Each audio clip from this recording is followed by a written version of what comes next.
En primer lugar, mi agradecimiento a los organizadores de este evento por permitirme la participación en este ciclo de conferencias que se me ha permitido esbozar y presentar como un proyecto, un traslado de los conocimientos que uno ha adquirido a través del desarrollo de la función, tanto en el Ministerio Público como en el litigio correspondiente.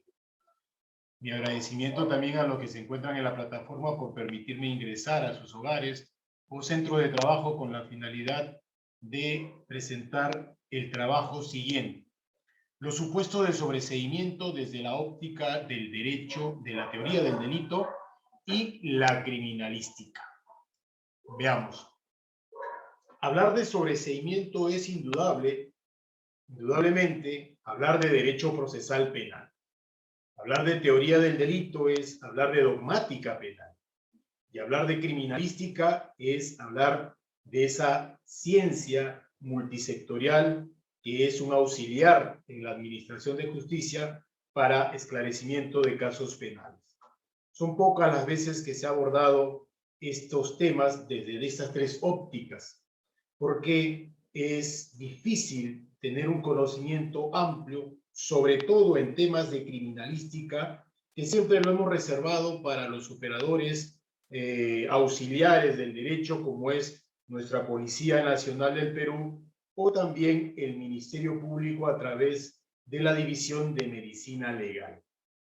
Me he permitido realizar este trabajo a manera de ensayo porque considero que los temas de sobreseimiento que hoy en día ya se manejan correctamente en el discurrir del proceso penal dentro del nuevo proceso, tienen que ver o distan a veces muy poco o mucho con el conocimiento de lo que es la dogmática penal, la teoría del delito. Y quizás hoy día nos vamos a dar cuenta, ampliando un poco los conocimientos, que existe muy estrecha relación entre lo organizado, entre lo legislado por el legislador procesal con la dogmática penal. Pero a eso vamos a agregarle los conocimientos básicos, llamémosle así, de criminalística. Veamos a continuación lo que tenemos para el día de hoy. Vamos a desarrollar los siguientes tópicos, con la tingencia que si alguien tiene alguna pregunta en el momento oportuno, con todo gusto puede interrumpir utilizando su micrófono y hacer la pregunta que corresponde. Esto con la finalidad que una incógnita, una duda, un interrogante no sea llevado a nuestro domicilio, a nuestro centro de trabajo, porque después eso se va a convertir en ignorancia. Y la ignorancia definitivamente nos va a pasar factura cuando ejerzamos el derecho, esta preciosa carrera del derecho. Vamos a admitir a algunos, bienvenidos todos, caramba, a los que están ingresando a la plataforma. Bien. Vamos a desarrollar los siguientes tópicos. Las consideraciones generales o conocimientos básicos del tema sobreseimiento, asimismo respecto a la dogmática penal de teoría del delito y respecto a criminalística. Para en el cuarto tópico conglomerar los tres conocimientos y enfocarlos desde un punto de vista bastante práctico y metodológico. Veamos primero lo que debemos saber básicamente de esta institución jurídica procesal llamada sobreseimiento. Buenas tardes, Angélica. Buenas tardes, Elías. Veamos. Hablar de sobreseimiento es, sin duda, remitirnos a la etapa intermedia del proceso común estatuido en sus tres etapas claramente definidas. Ese espacio central que constituye un espacio vital de tránsito de la etapa de investigación preparatoria a la etapa estelar del juicio oral, tiene que pasar por un denominado puente colador, un puente purificador. Y es por eso que se conoce a la etapa intermedia como aquel estadio que tiene por finalidad preparar propiamente el paso, el tránsito de la etapa de investigación preparatoria a la etapa estelar. Y es justamente en este momento, en esta etapa, donde se va a tomar decisiones, entre otras, por ejemplo, al archivamiento definitivo de los actuados. Y es allí donde se aplica la institución jurídica procesal llamada sobreseimiento, que no significa otra cosa que el archivo definitivo de lo actuado. Muy bien, pero esta etapa intermedia tiene una particularidad. Es una etapa preclusiva. ¿Por qué? Porque una vez llegada a esta etapa de saneamiento, etapa intermedia, se han cerrado las puertas de lo que es la investigación preparatoria.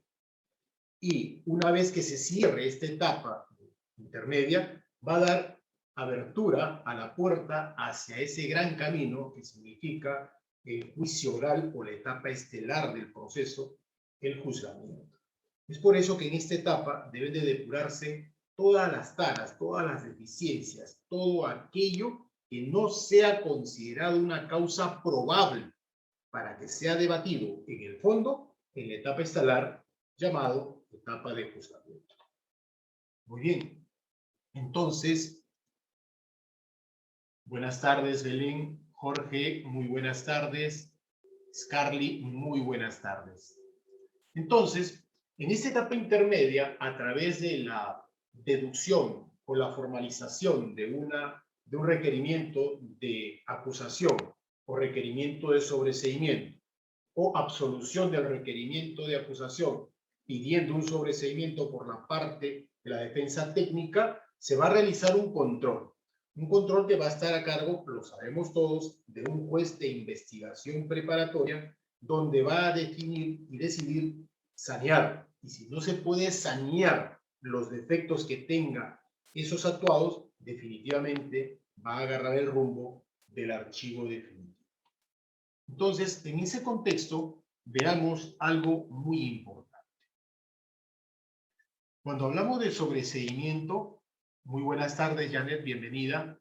Cuando hablamos de sobreseimiento, estamos hablando cuando lo invoca el Ministerio Público, es un requerimiento o un acto postulatorio. ¿Por qué es importante definir qué es un acto postulatorio? Porque no es un elemento de convicción, ni tampoco una nueva actuación de investigación.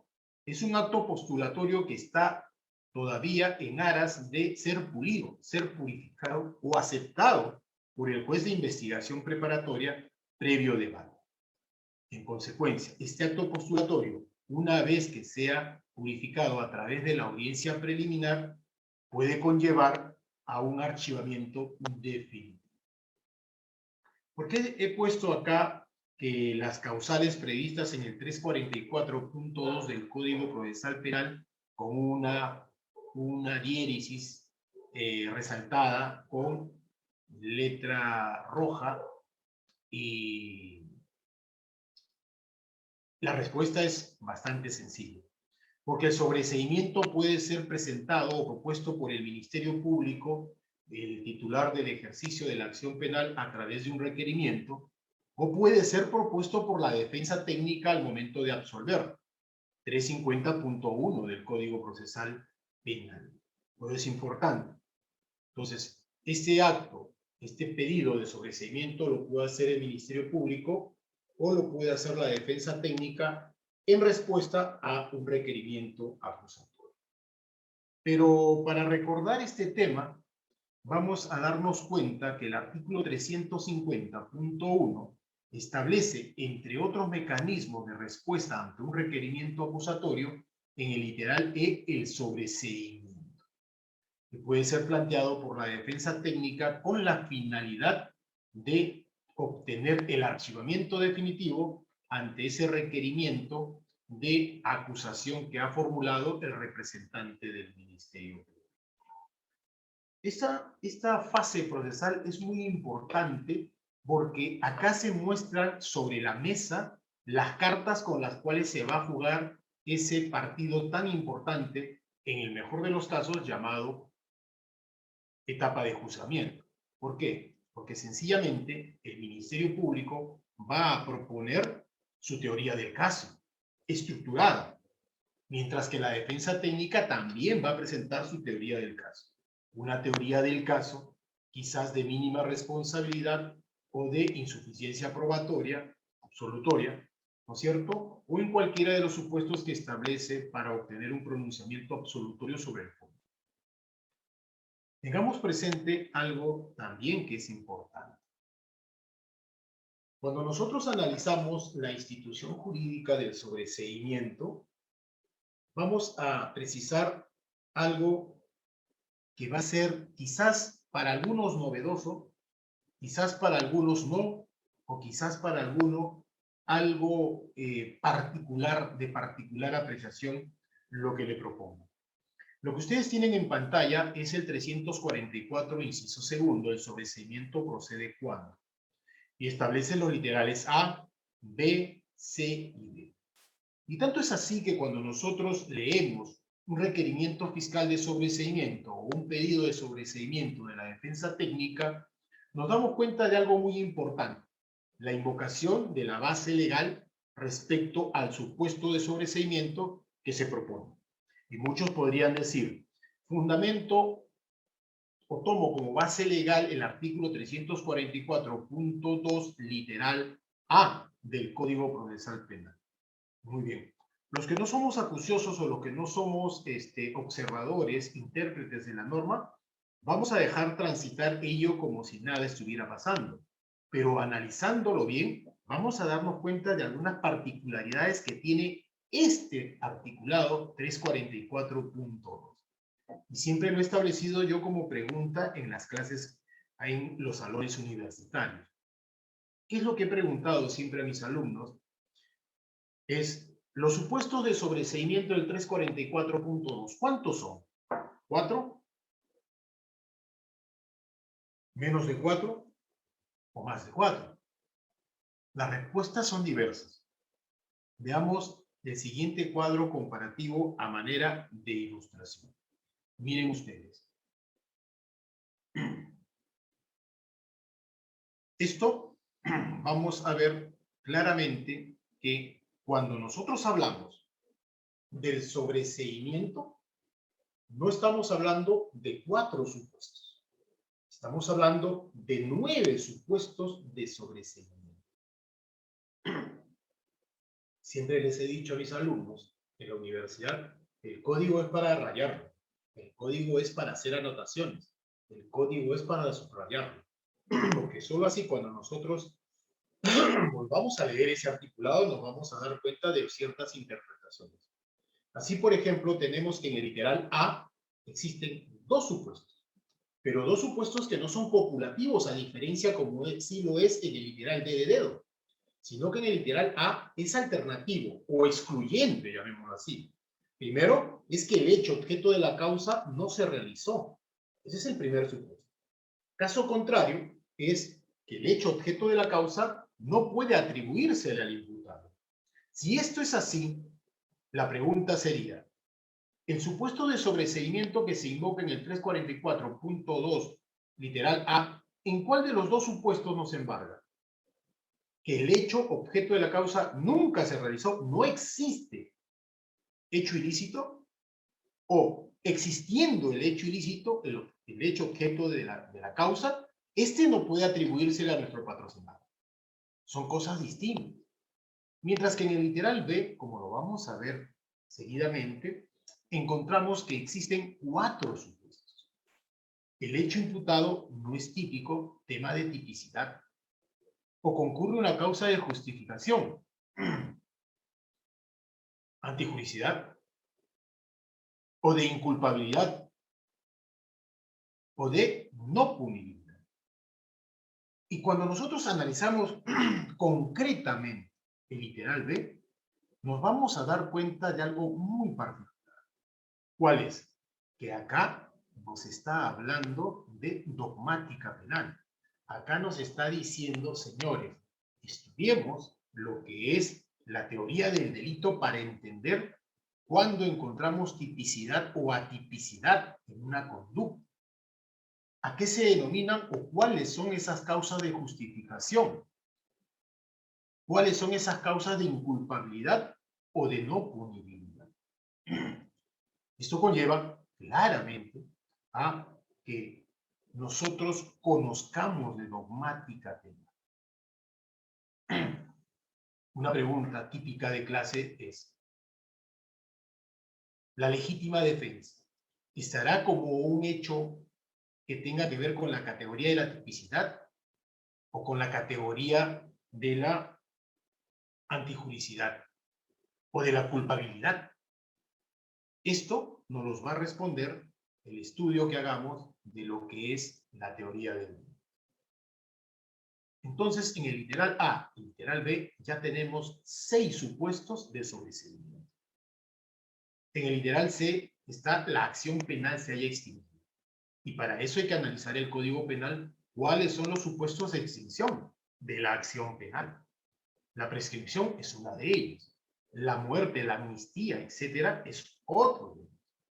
Y en el literal D, al que siempre yo he puesto como ejemplo el caso Ciro, Arequipa, el cañón del Colca, involucra 2 supuestos, pero que tienen que concurrir de manera copulativa, no alternativa, como es en el literal A. En el literal D nos dice: no exista razonablemente la posibilidad de incorporar nuevos actos, nuevos datos a la investigación, uno, y además de ello, no haya elementos suficientes, elementos de convicción suficientes para solicitar fundadamente el enjuiciamiento del imputado. Entonces, en el literal D ya no hay nada más que investigar, ya se hizo todo lo que se tenía que investigar, pero además de eso, ya no hay manera de recopilar mayor información, porque toda la información ya se obtuvo. Pero además de ello, ¿no es cierto?, lo que se tiene es insuficiente para llevar de manera razonada, fundada, a este procesado a un juicio en la etapa reservada. Lo cierto es que en el tema de sobreseimiento entramos a una especie de valoración de los elementos de convicción recopilados en la etapa de investigación preparatoria. No olvidemos algo para terminar con el tema sobreseimiento, que el sobreseimiento, independientemente que sea invocado por los sujetos procesales, Ministerio Público o la defensa técnica, o no hayan sido invocados, el juez de oficio puede declarar el sobreseimiento, artículo 352 del Código Procesal Penal. Y esto es importante porque en ese supuesto trae como requisito que resulte evidente de los actuados, aparezca uno de los supuestos de sobreseimiento y no exista razonablemente la posibilidad de incorporar más datos a la investigación. Ya no haya más posibilidad de hacer actos de investigación que sumen información a lo que es materia de investigación. Muy bien, esto a manera, grosso modo, y de resumen, con lo que tiene que ver en el tema sobreseimiento. Ahora veamos el otro tópico. Solamente estamos en el tema introductorio. Vamos a ver esos conocimientos básicos, dogmáticos, doctrinarios, que tienen que ver con la teoría del delito. Estudiar teoría del delito no es fácil. Para algunos nos es tedioso, para otros nos es no tan llamativo el tema. Pero es importante conocer esto para entender el sobreseimiento. Y es mucho más importante también sumar a estos conocimientos los conocimientos básicos de criminalística, donde está ese poder conviccional de los elementos de convicción para lograr un sobreseimiento. El delito siempre ha sido entendido a manera general, estandarizado, como aquella conducta típica, antijurídica y culpable. Y desde allí nacen sus categorías dentro de la teoría del delito. La categoría de la conducta, la tipicidad, la antijuricidad y la culpabilidad. Entonces, desde ya les voy diciendo, cuando analizamos el 344.2, literal B de bueno, del Código Procesal Penal, nos habla de tema de tipicidad, nos habla de temas de antijuicidad y nos habla de temas de culpabilidad. Ahí está la importancia de conocer lo que es dogmática penal, teoría del delito. En ese sentido, miren ustedes, a manera de ilustración, ojo, basados en la teoría del delito, la teoría tripartita, no la teoría bipartita, solo para manera de ejemplificar esa conducta humana, activa u omisiva, para que sea considerado delito, tiene que pasar tres grandes estadios, mejor dicho, que son descartables unos del otro. ¿Qué significa esto? Para analizar una conducta, primero veamos si es conducta, si es consciente y voluntaria esa conducta exteriorizada en el sujeto activo. Una vez que estamos frente a lo que denominamos una conducta aparentemente punible, va a pasar el filtro de lo que es la tipicidad y establecer allí si superado este filtro, recién podremos ingresar al filtro de la antijuricidad. Y superado este filtro de antijuricidad, recién al de culpabilidad. Si esa conducta atribuible al ser humano, activa u omisiva, atraviesa con éxito los estándares de tipicidad, antijuricidad y culpabilidad, recién estaremos hablando allí de lo que es un delito. Si es que no llega a satisfacer las exigencias de estos tres campos importantes, definitivamente no va a alcanzar la categoría de un delito. Esto basado en lo que es el sistema de filtros. Por eso se dice que la acción o conducta es aquel comportamiento humano de obrar de manera consciente, desde el inicio hasta el final. Pero esto nace desde la esfera del pensamiento y se plasma en la exteriorización, en el mundo real, en el mundo concreto. ¿Alguien se ha puesto a pensar por qué en el 349.1 del Código Procesal Penal el legislador procesal le exige al fiscal en su requerimiento fiscal de acusación?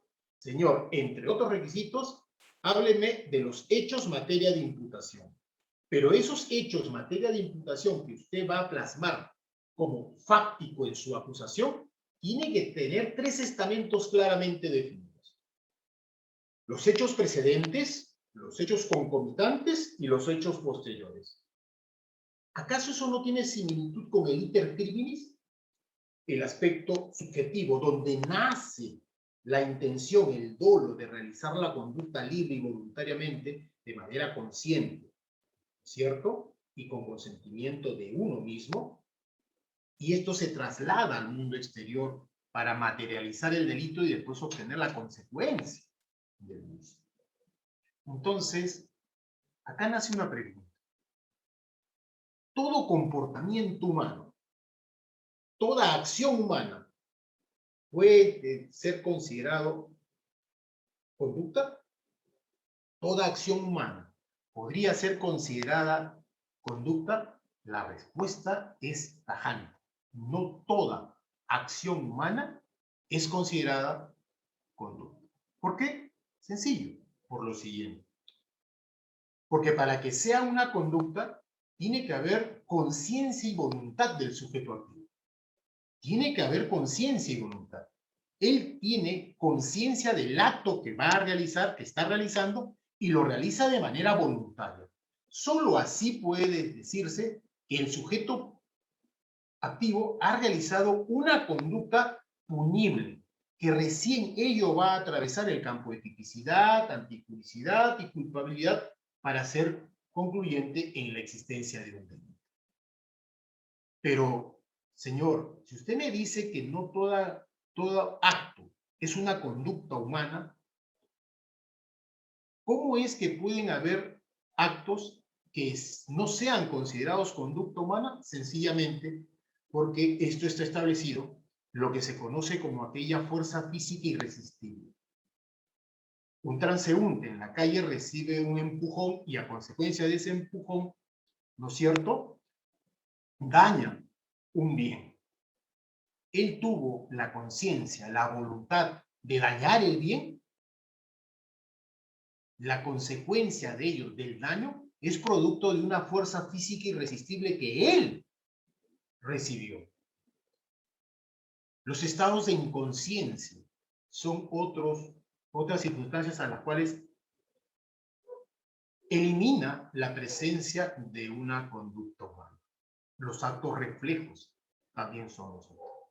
Entonces, veamos cómo es que hay ausencia de acción por fuerza física irresistible, estados de inconsciencia, actos reflejos. Muy bien, pero la historia no queda acá, recién empezamos. Entonces, esa acción que constituye como aquel suceso en el mundo exterior, libre y voluntariamente, va a tomarse como punto de partida para que ahora sea analizado desde la óptica de la tipicidad, de la antijuricidad y de la culpabilidad, entendida aquella acción activa o omisiva.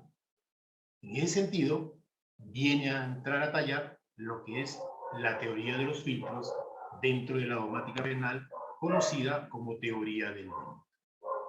Entonces, cuando nosotros entramos a tallar en el campo de la tipicidad, vamos a hacer un ejercicio de subsunción para ver si ese hecho, materia de imputación, esa conducta humana que se le atribuye a una persona, encaja o no al supuesto normativo estatuido en la norma.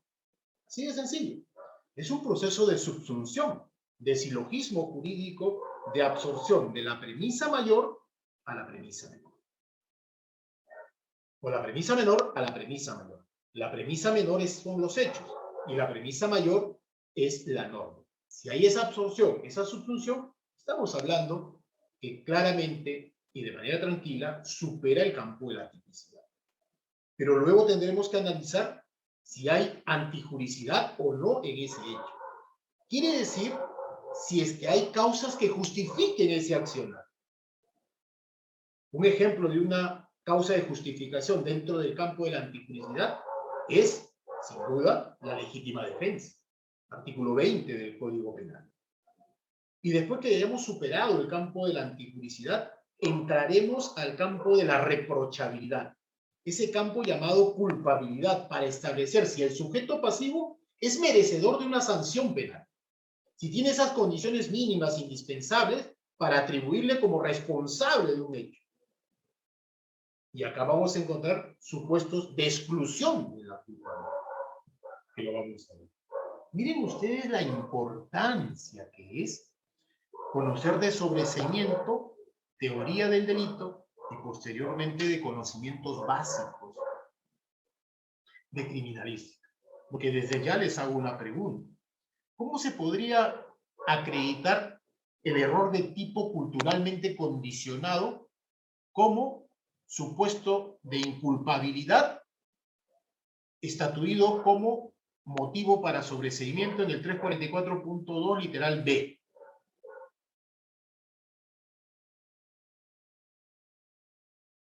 ¿Con qué pericia podríamos acreditar ello? ¿Qué debe de contener esa pericia? ¿Cuáles son los métodos y técnicas empleados que sean suficientes y superen o sean superables con relación a los estándares de exigencias, por ejemplo, del caso Dauda, Estados Unidos, 1993? Por eso es importante conocer de dogmática para conocer recién de los supuestos de sobreseimiento y poder entender cómo podemos probar uno de esos supuestos. Y lo que tienen al frente es, a manera de resumen, es lo que vamos avanzando hasta ahora. El delito tiene que haber una acción causal, pero está excluida cuando hay fuerza física irresistible, movimientos o actos reflejos y estados de inconsciencia. Cuando hablamos del tema tipicidad, estamos hablando definitivamente del sujeto activo, de la parte objetiva y de la parte subjetiva. Subjetiva, el dolo, la culpa. Objetiva, el sujeto, tanto activo como pasivo. El bien jurídico protegido y la acción típica o comportamiento descrita en esa norma para ver si calza o no ese hecho atribuido a nuestro patrocinador. Y cuando hablamos de antijuricidad, tenemos causa de justificación, porque el 344.2, literal B, nos exige como supuesto de sobreseimiento cuando exista causa de justificación. Y si hablamos de causa de justificación, estamos en la categoría de la antijuricidad, en la teoría del delito. Y conforme pueden ver ustedes acá, existe la legítima defensa, los estados de necesidad justificante y el ejercicio legítimo de un derecho. Y acá falta el libre consentimiento, artículo 20, inciso 10 del Código Penal. Esto desecha la antijuricidad respecto a la acción que se le imputa a nuestro patrocinador. Entonces, y cuando hablamos de culpabilidad, tenemos al frente lo que es la imputabilidad. ¿Qué cosa excluye la imputabilidad? La minoría de edad, la anomalía psíquica, artículo 20, inciso primero del Código Penal, la grave alteración de la conciencia, la grave alteración de la percepción. Se le puede o no atribuir un conocimiento de antijuricidad. Encontramos al error de prohibición, el error de comprensión culturalmente condicionado, artículo 15 del Código Penal. ¿Cómo probaríamos? ¿Con qué clase de pericia podríamos establecer la existencia del error de comprensión culturalmente condicionado dentro de la categoría de culpabilidad para establecer como un supuesto de sobreseimiento 344.2, literal B del Código Procesal? También tenemos el error de tipo, vencible e invencible. ¿Cómo probamos el error de tipo respecto, por ejemplo, al delito de violación sexual de menor de 14 años? El error de tipo basados en el desconocimiento de un elemento constitutivo del tipo, edad. Su voluptuosidad de la agraviada, su apariencia aparentaba no tener menor de 14, muy por el contrario, tener mayor de 17.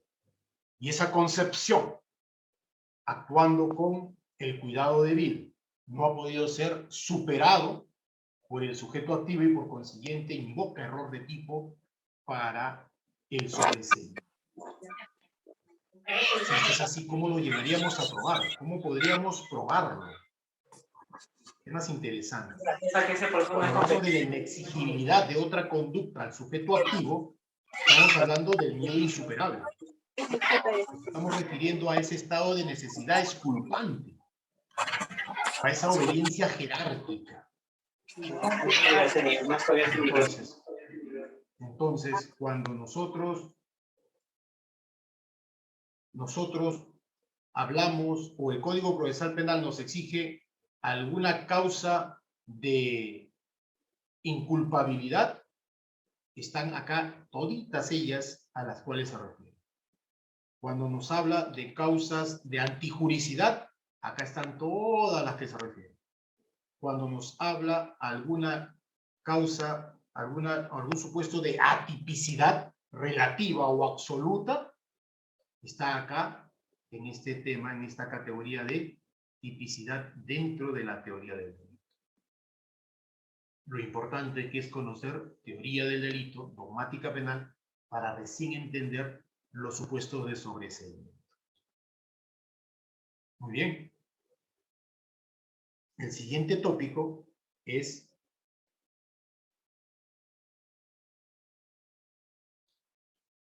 los conocimientos básicos de criminalística, propiamente la criminalística. Tenemos muy claro que no hay que confundir, por favor, criminalística con criminología. Son dos ciencias distintas. Para empezar, la criminología estudia al delincuente, al aspecto subjetivo del delincuente. La criminalística no estudia al delincuente. La criminalística tiene otro campo de estudio, como lo vamos a ver a continuación. Tengamos siempre presente, por favor, en temas de probanza, en temas de conviccionalidad, de categorías de elementos de convicción, o como de la prueba en el estadio estelar de juzgamiento, siempre tenemos que tener presente el inciso primero del artículo 156 del Código Penal. ¿Por qué es importante esto? Porque va a ser nuestro derrotero, este va a ser nuestro norte, nuestra brújula, que nos va a señalar cuál es el objetivo a alcanzar. Así como el fiscal tiene por objetivo llegar al convencimiento absoluto, grado de certeza, fuera de toda duda, respecto a la responsabilidad penal de quien acusa, contra quien acusa, en la etapa estelar, las defensas técnicas también debemos tener presente que el artículo 156, que liga tanto al Ministerio Público como al sujeto a la defensa técnica, especialmente al titular de la carga de la prueba, que es el Ministerio Público, que son, ¿qué cosa es objeto de prueba en el proceso?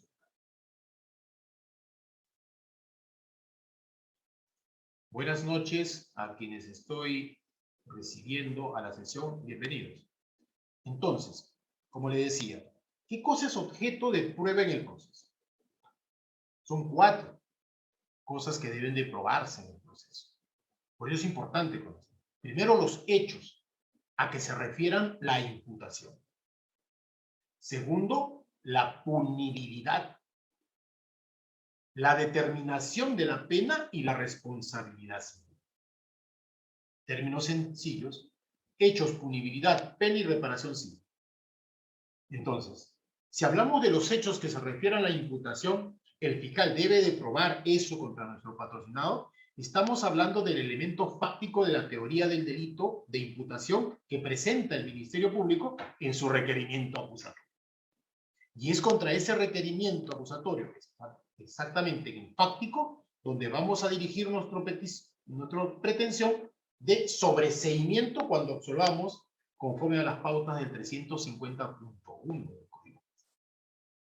Entonces, si en el hecho, materia de imputación, establecen que el fiscal, que nuestro patrocinado ha violado sexualmente a una menor de edad de 13 años, ese es el objeto, materia de prueba desde el aspecto fáctico que tiene la responsabilidad del Ministerio Público de acreditar fuera de toda duda en una categoría de certeza ante el juez. ¿Cuál va a ser nuestro trabajo? Que evitar que llegue a ese estándar de conviccionalidad ese material probatorio que está oferentando o que está actuando el Ministerio Público o que va a actuar en la etapa estelar. Y esta es una oportunidad muy importante de sobreseimiento para poder lograr el archivo. Recordemos que en la criminalística hay muchas frases que la identifican. Personalmente, entre otras, considero algo importante lo siguiente. Las evidencias e indicios siempre nos van a hablar algo. Siempre nos van a decir algo. Pero con conocimientos de la criminalística que nosotros tengamos, vamos a aprender a escuchar a ese indicio, a esa evidencia, lo que te quiere decir. Por eso recojo esa frase que dice: las evidencias e indicios hablan. La criminalística te enseña a escucharlas. ¿Ok? Y acá nace una primera pregunta. ¿Qué cosa es indicio? ¿Qué cosa es evidencia?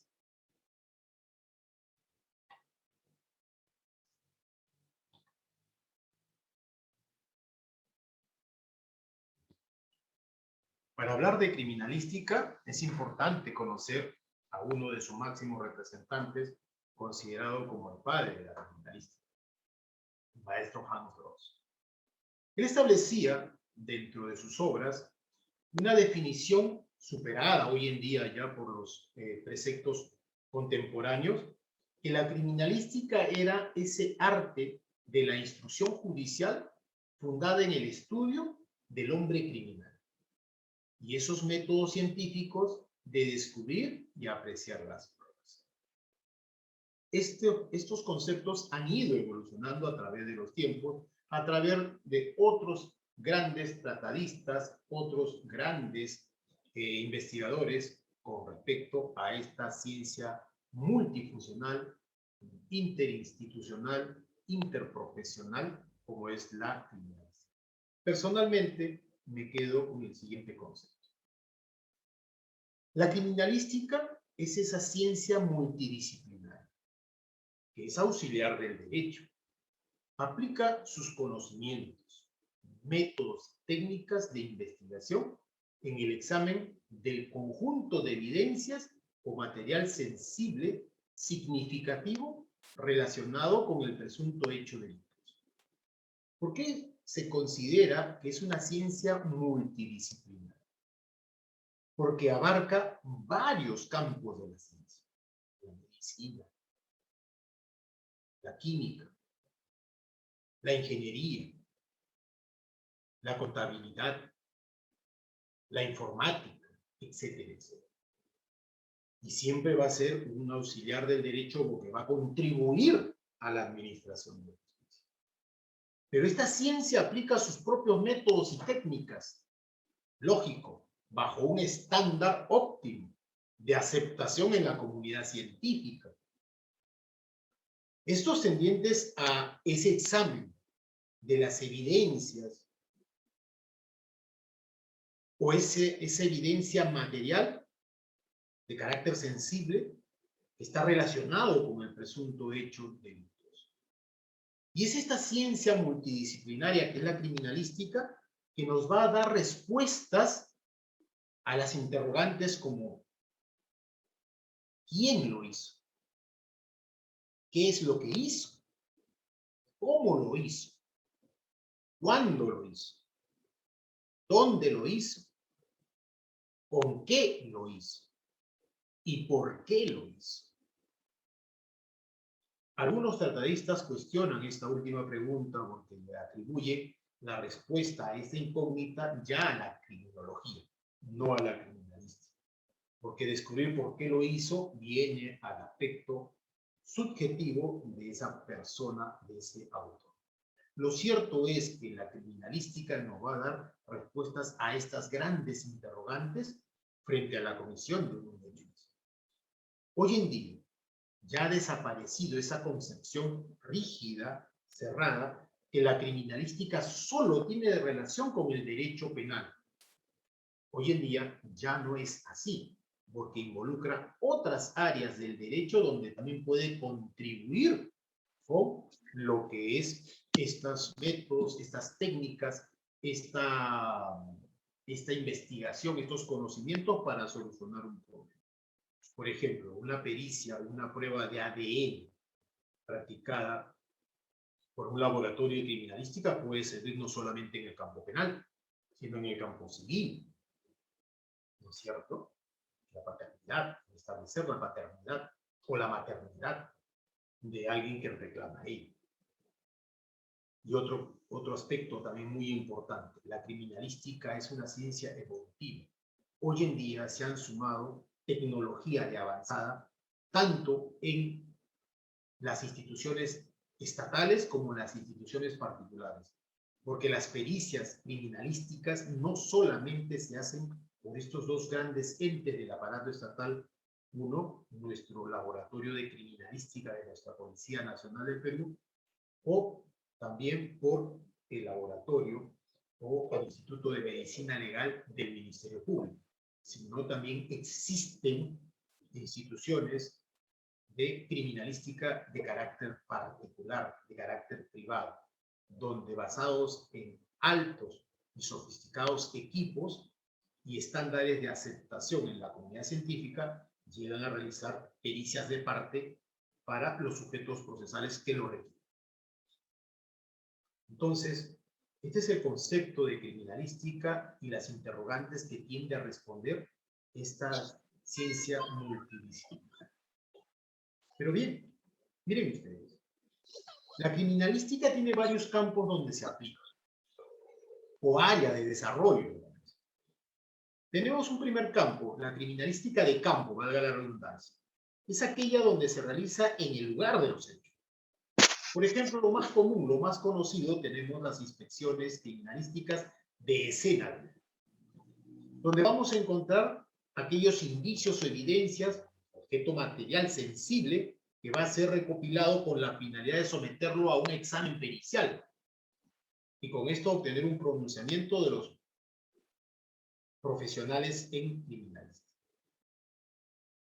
Tenemos el moldeado forense, por ejemplo, la existencia o la presencia de huellas dejadas en el lugar de los hechos y que van a ser motivo de recopilación de las muestras para establecer calidad del calzado, características de la pisada, dimensiones de la pisada, con la finalidad de tratar de descubrir quién fue el que cometió ese presunto hecho. Tenemos la fotografía forense, ¿no es cierto? Donde en sus tres aspectos tienden a perennizar la escena del crimen a través de tomas fotográficas precisas, abiertas y de un enfoque amplio, general de la escena. Todo esto tendiente, vuelvo a repetir, a perennizar la escena del crimen. Lo que ustedes ven, por ejemplo, en la parte izquierda, parte baja, esos números se les conoce en criminalística como los testigos numéricos. Lo que allí indica en ese orden 1, 2, 3, 4, 5, 6 son las evidencias encontradas en la escena del crimen. El testigo métrico son las medidas que se van a tomar de las distancias o las características de dimensión de un objeto. Un arma blanca, por ejemplo.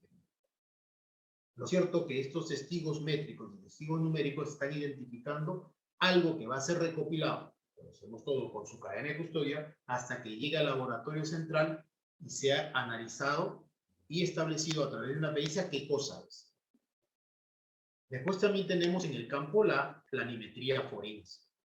Es la encargada de perennizar la escena del crimen a través de la realización de planos o croquis. La diferencia entre un croquis y un plano es distante, es bastante notorio. Un plano tiene una característica que no lo tiene un croquis, es la escala. Quiere decir que tiene una escala determinada de metraje, mientras que en el croquis no lo tiene. Entonces, esto va a servir, como ven ustedes en la toma fotográfica, parte inferior, como era el lugar de la escena del crimen cuando los peritos perennizaron esa escena. Entonces, tenemos inspecciones criminalísticas, moldeado forense, fotografía forense, planimetría y otros como trabajo de criminalística en el campo. También tenemos el trabajo en laboratorio, medicina forense, biología forense, ingeniería forense, química y toxicología forense, psicología o psiquiatría forense, balística forense y explosivos, grafotecnia, dactiloscopía. En la parte superior izquierda de la PPT que ustedes aprecian, ven todo lo que es el tema de balística forense. Esa área de la criminalística, esa parte de la criminalística que se encarga del estudio de todo lo que son los armas de fuego y las municiones, ¿no es cierto? Tenemos balística interior, todo lo que acontece dentro de ese instrumento llamado arma de fuego, la balística exterior, que desde el momento la bala abandona el tubo cañón hasta que impacta en el objetivo, que es lo que se conoce como balística externa, y balística de impacto, el daño que produce esa bala al impactar al objeto destinado, ¿cierto? Entonces es importante. Por ejemplo, ¿cómo saber que la bala que impactó en el cuerpo en vida de fulano de tal provino del arma de fuego encontrada a fulano de tal? ¿Cómo establecer que esta persona habría podido disparar esa arma de fuego y que esta persona por consiguiente sea el autor del asesinato del agraviado. Esta correlación, este atado de los cabos que he mencionado, corresponde a través de la criminalística llegar a esas conclusiones, a esas aseveraciones de responsabilidad. Y podemos establecerlo así. Causas de muerte, medicina forense. ¿No es cierto? El protocolo de necropsia, ¿cuál fue la causa? La extracción de esa bala va a ser sometida a un peritaje balístico. Las características que tenga en el lomo, si es apreciable esa bala, en el lomo está dibujado todas las líneas helicoidales que se producen cuando la bala atraviesa el camino. Y al homologarse esa arma de fuego, hacerse disparos experimentales, van a ser recopiladas nuevas balas disparadas y al homologarse ambas, ¿no es cierto? Ambas van a tener características idénticas a través de microscopios especializados y determinar que esa arma de fuego fue la que disparó esa munición que dio muerte a fulano de tal. Seguimos retrocediendo en la cadena. ¿Cómo establecer que esa persona pudo haber disparado? Pericia de absorción atómica. Y en la pericia de absorción atómica hay que establecer claramente la presencia de los 3 cationes metálicos: plomo, bario y antimonio. ¿Y qué porcentaje? ¿Cuántas partículas por millón presentan? Y la pregunta básica que todos debemos manejar para hablar de absorción atómica. Los cationes metálicos de plomo, bario y antimonio no están en la pólvora. No están allí. Siempre se ha tenido, nosotros los civiles, un concepto errado, que los cationes metálicos plomo, bario y antimonio están como partes componentes del elemento pólvora del proyectil, y eso es totalmente errado. Entonces, ¿por qué puede presentar partículas, 1000 partículas por millón de antimonio, de plomo o bario una persona? Eso es materia de debate. Entonces, eso es importante.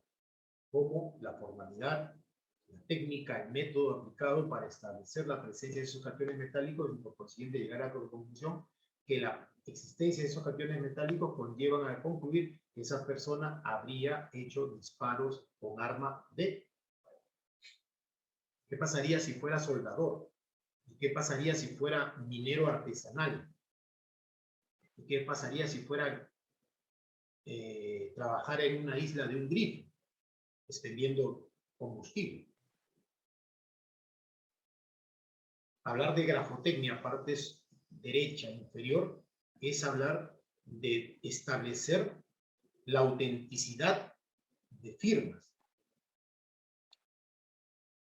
la autenticidad de rasgos de escritura, los puntos de ataque, los puntos de salida, las características del núcleo de esa escritura o del núcleo de esa firma, homologándolas con otra que conllevan a ser las originales.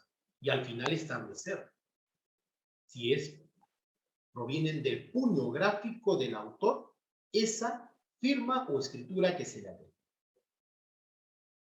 Cuando hablamos de toxicología forense, ¿cuál es el método empleado? Por ejemplo, toxicología forense, indudablemente dosajes etílicos. ¿Y qué pasa cuando en el dosaje etílico, establece a través de medicina legal, Ministerio Público, un determinado monto o quantum de gramos por grados de litro de alcohol en la sangre, y el laboratorio de la Policía Nacional a esa misma persona, de la misma muestra recopilada, se obtiene un quantum distinto? ¿Por qué operaría una diferencia respecto al dosaje etílico de esa persona misma con el resultado de medicina legal, con el resultado de nuestra Policía Nacional de Perú? Ahí es donde tenemos que analizar métodos y técnicas aplicadas para la recolección y para el procesamiento de esa muestra para llegar a una conclusión.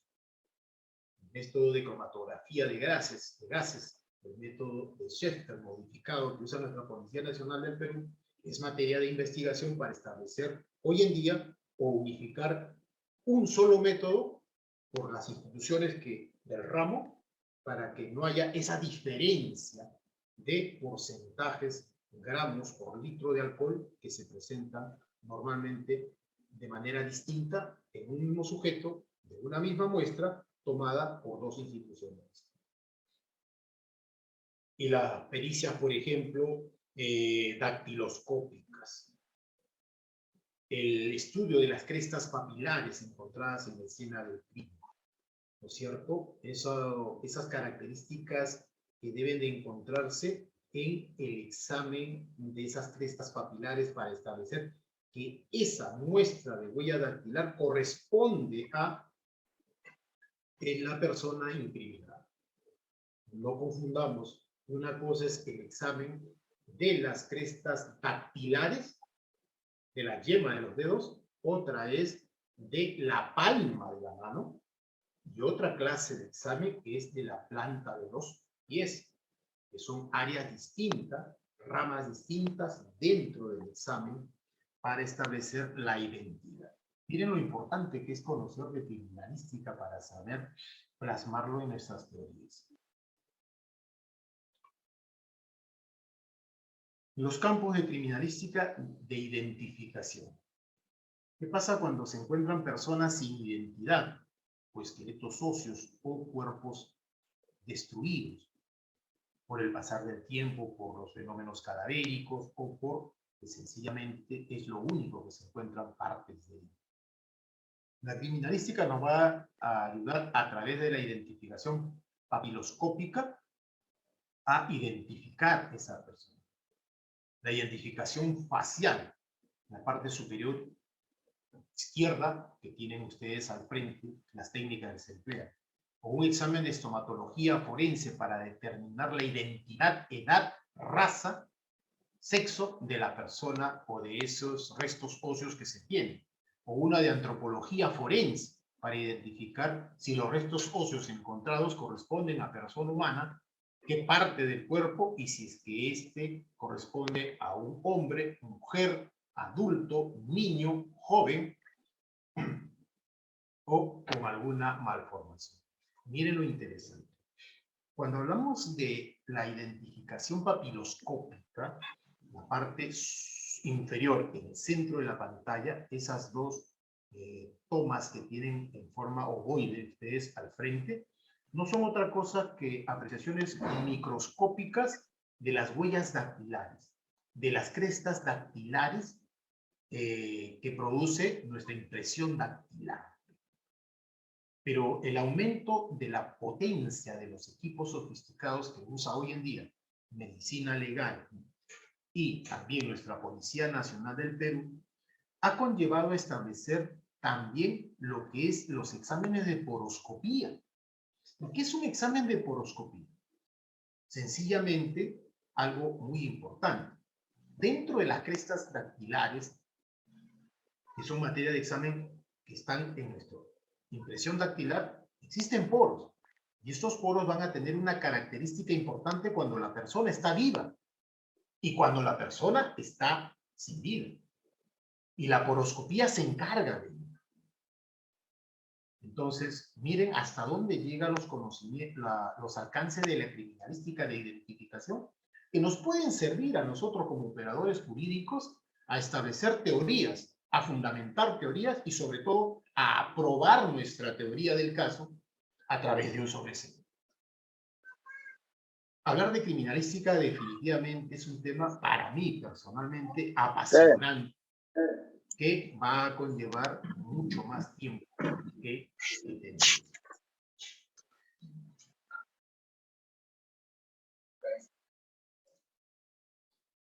Los principios que rigen la criminalística son muchos, entre los más importantes el principio de uso. Todo sujeto activo cuando comete un hecho ilícito lo realiza utilizando algo, un instrumento, sea sus propias manos, su propia vestimenta o utensilios que van a ocasionar un determinado rasgo característico en ese.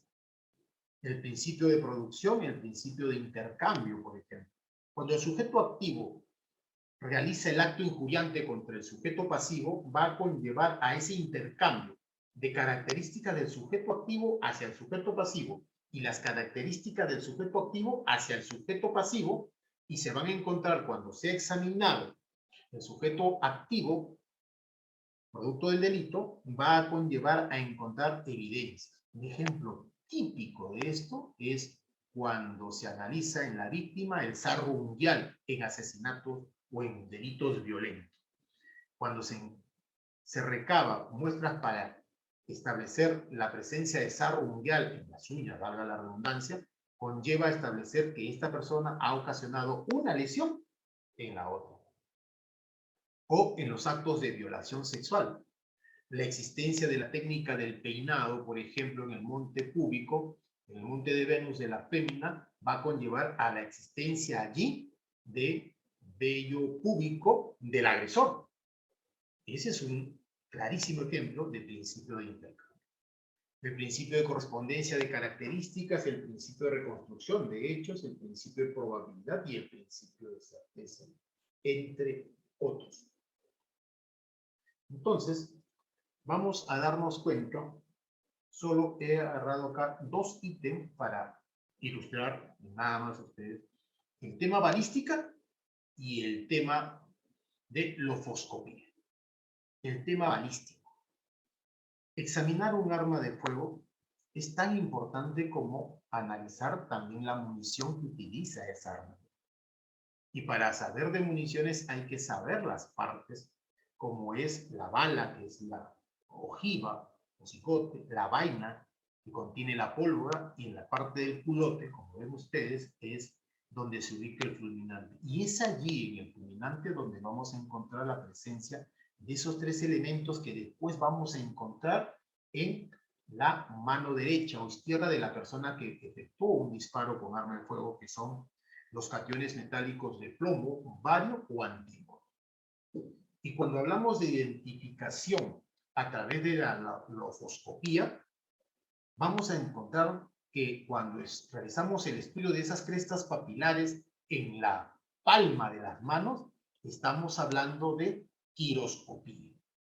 Pero cuando hablamos de las crestas papilares en la planta de los pies, estamos hablando de dermatoscopía. Y cuando examinamos las crestas papilares de los dedos o las yemas de los dedos, estamos hablando de dactiloscopía. Miren, temas importantes que es interesante conocer como premisas básicas del criminalística.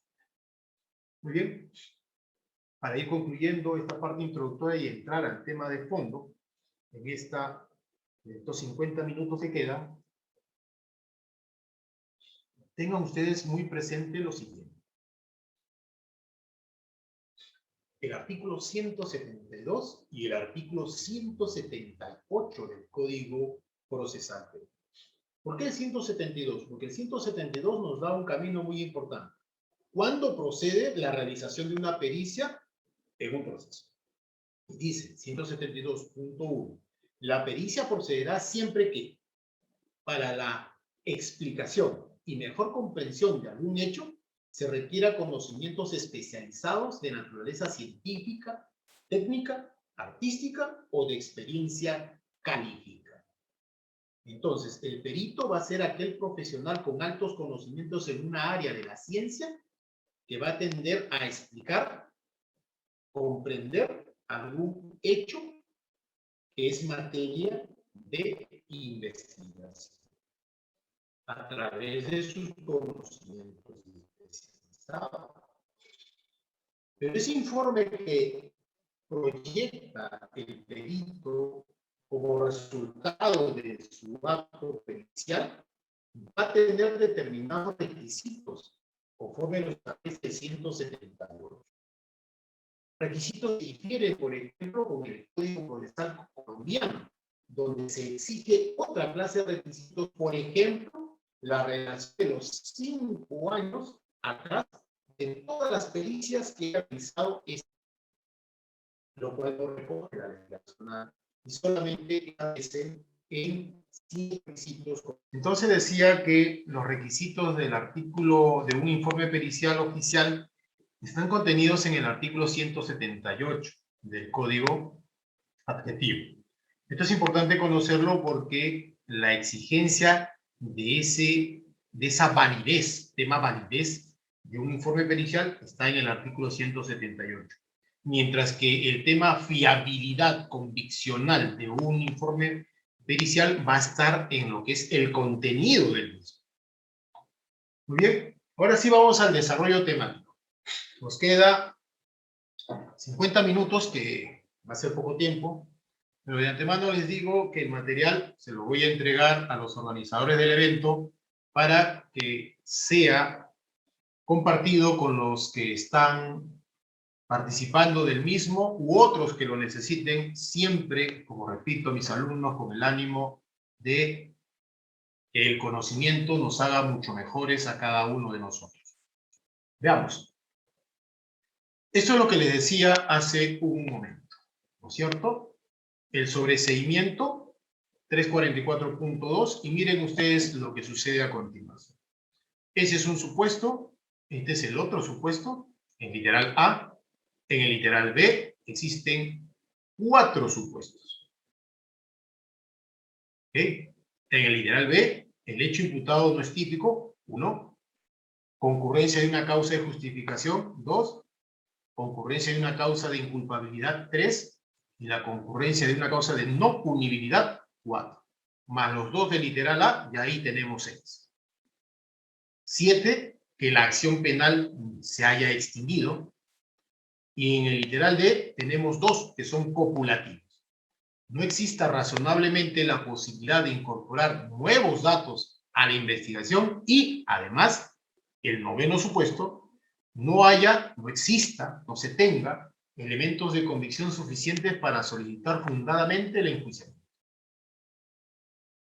Respondida a la primera interrogante, son 9 supuestos de sobreseimiento, con la tingencia que en el literal D de dedo es copulativo. No es excluyente como si es en el literal A. Entonces, con este conocimiento entramos. Dice, primer supuesto, el hecho objeto de investigación no se realizó. Ejemplo, lo que tienen ustedes al frente, ¿no es cierto? Muy bien. Se está investigando un hecho de secuestro de una persona, una fémina, pero después de 15 días la fémina aparece y precisa que ella estuvo de viaje en el extranjero y por problemas familiares no había comunicado el hecho y por consecuencia. La pregunta acá es si la versión que está dando la agraviada es suficientemente conviccional o no como para sobreseer el caso.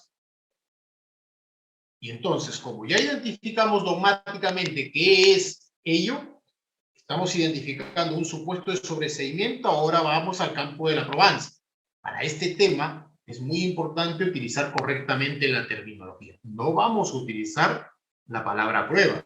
Lo que vamos a utilizar son elementos conviccionales. ¿Por qué? Porque el término prueba, dejémoslo para la etapa estelar del juzgamiento. ¿Ok? Estamos en la etapa intermedia, donde hay oferencia de medios de prueba, a lo mucho, pero sí existencia concreta de elementos de convicción. Si el ejemplo fuera la imputación de un acto de violación sexual, la pericia médico-legal va a establecer una información muy importante para determinar si hubo o no el hecho injuriante sobre la vida. Descartado está el tema que presente, por ejemplo, la agraviada himen complaciente o himen elástico, que permite la introducción de un objeto injuriante en erección, pene, por ejemplo, que conlleve al no quebrantamiento o lesión del himen complaciente. ¿No es cierto? Es importante también realizar una pericia psicológica. Pero entre la pericia médico-legal y la pericia psicológica practicada al sujeto activo o como a la víctima, para establecer si tiene alguna afectación como producto de un acto de supuesto secuestro, ¿no es cierto?, va a conllevar a concluir que esta persona, al no presentar sintomatología psicológica que tenga que ver con actos propios de un secuestro, es evidentemente que no ha existido el mismo. Entonces, acá lo que va a ser materia de análisis en una etapa, en un pedido de sobreseimiento, va a ser el valor y poder conviccional del elemento de convicción, pericia médico-legal, pericia psicológica u otros. ¿Y a dónde quiero conducir? Al tema validez y fiabilidad de la prueba pericial.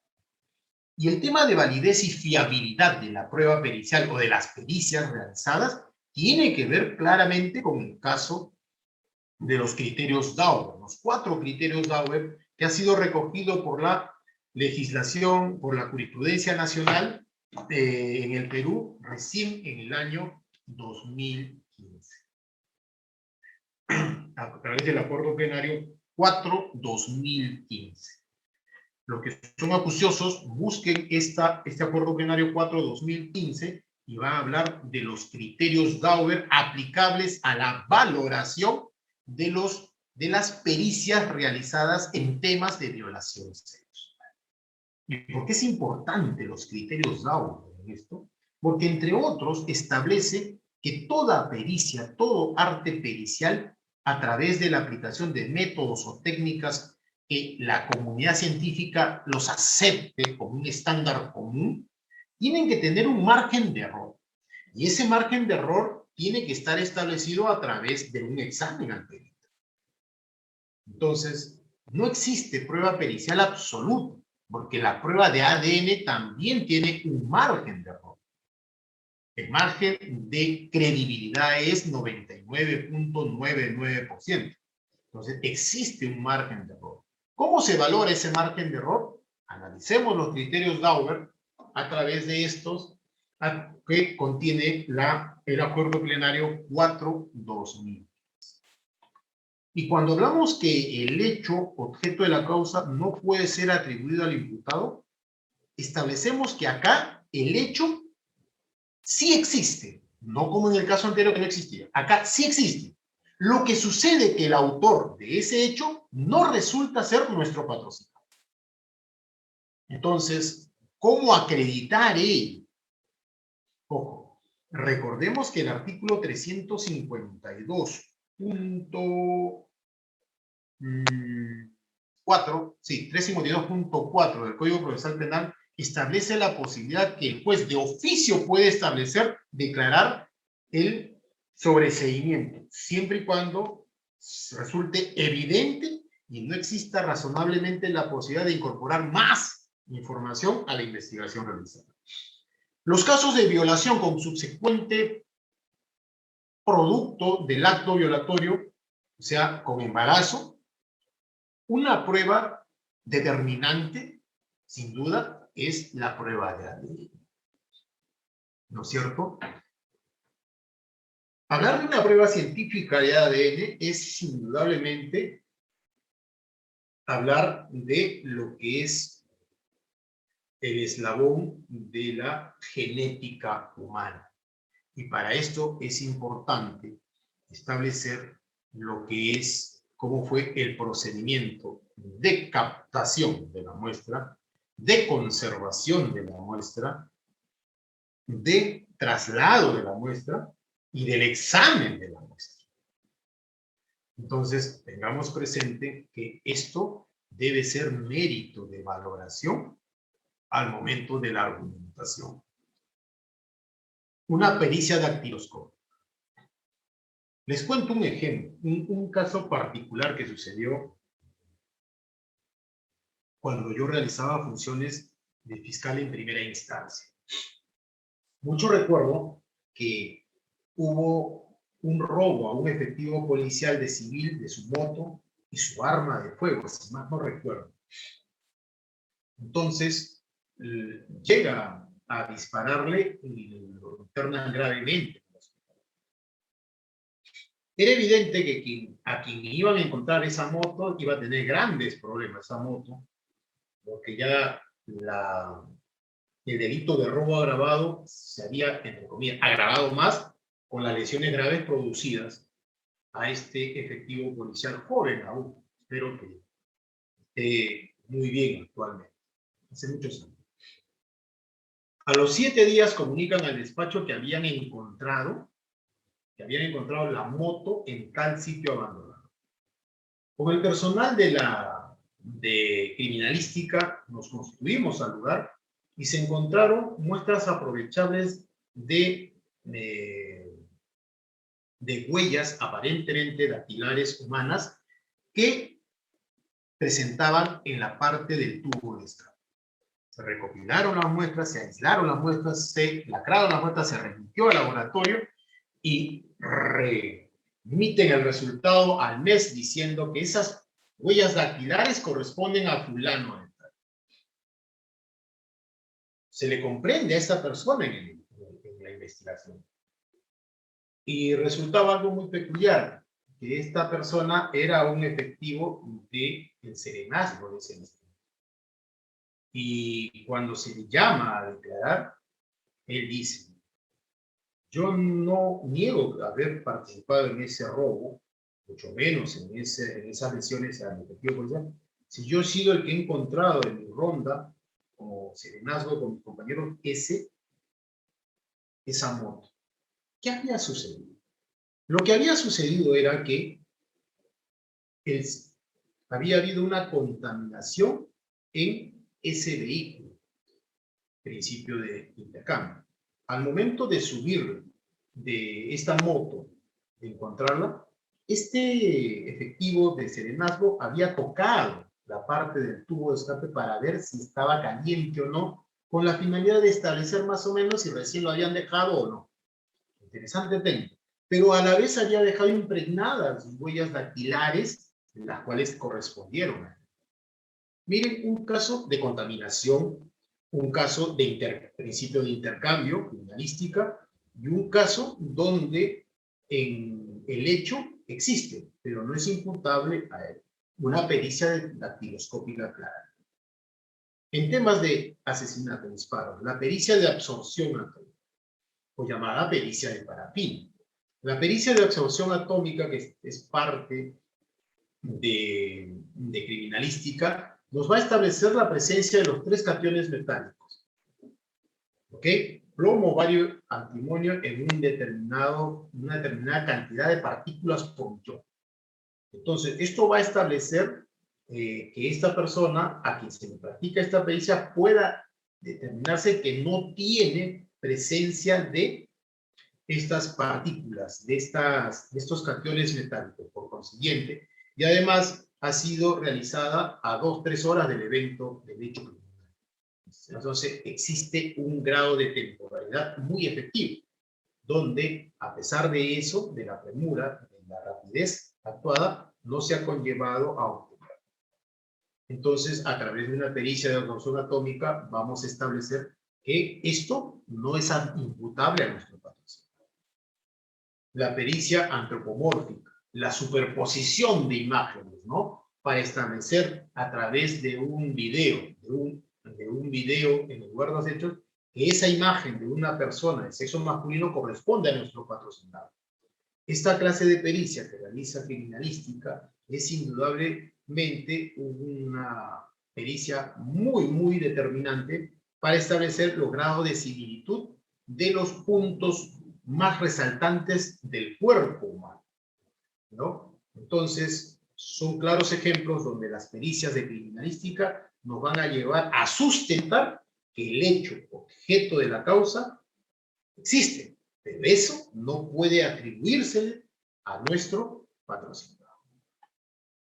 Y entramos a la parte neurálgica, lo más resaltante.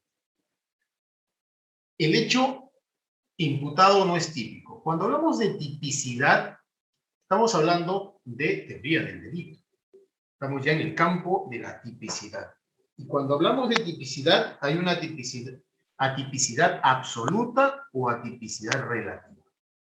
Eso quiere decir que acá lo que más existe es un proceso de subsunción del aspecto fáctico del hecho contenido en el rubro fáctico con lo que es el aspecto normativo del Código Penal. Y este proceso de subsunción se llama silogismo jurídico. Más que criminalístico, es un proceso de razonamiento que conlleva a establecer si la conducta materia de imputación se subsume o no.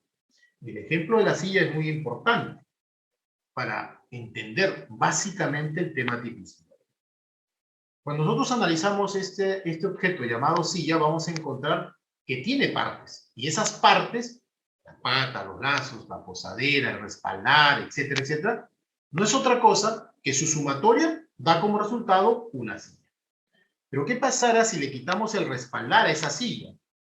Ya no lo sería, sería otra cosa, sería, por ejemplo, quizás un banco, pero no sería silla.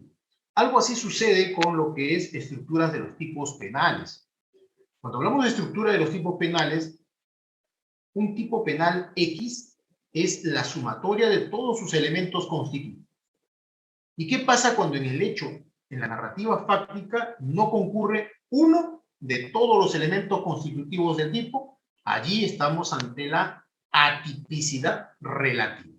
Falta uno o más elementos estructurales del tipo. Pero ¿qué pasa cuando la descripción fáctica no encaja a ninguna de las figuras delictivas de todo el catálogo de nuestro Código Penal? Ahí estamos ante una atipicidad absoluta. ¿Por qué? Sencillamente porque esa conducta no está considerada como delito en ninguna parte del Código Penal.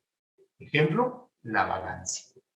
¿No es cierto? La vagancia, llamada pues esta figura como ausencia de tipo, significa que este hecho imputado no tiene ninguna base normativa descriptiva en el Código Penal.